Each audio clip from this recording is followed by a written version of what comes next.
November 27.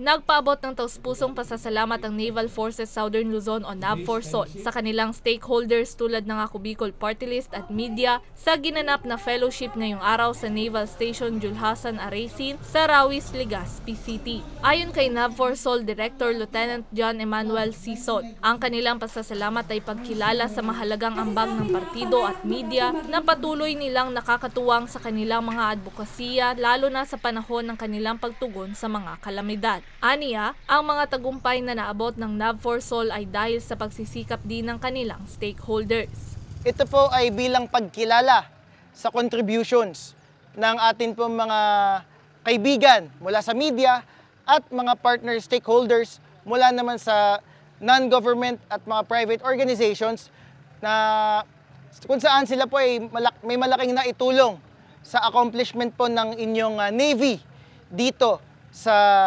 Timog Katagalugan at Timog Luzon sa aspeto ng community relations at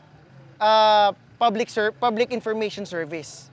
Dagdag pa niya, layon din ng pagtitipon ng palakasin pa ang ugnayan ng komandansya sa mga patuloy na nagtitiwala sa mga isinusulong nilang programa.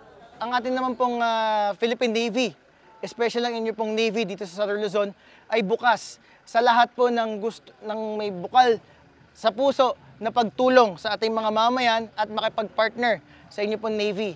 Of course, ang inyo pong Navy ay always ready to aid or always ready to address kung ano man yung challenges na ating mga mamayan dito sa ating air responsibility.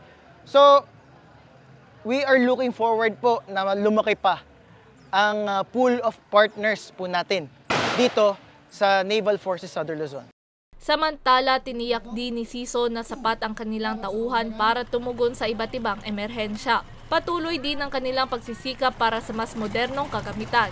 Para sa mga balitang Tatak Bicol, May Insinares.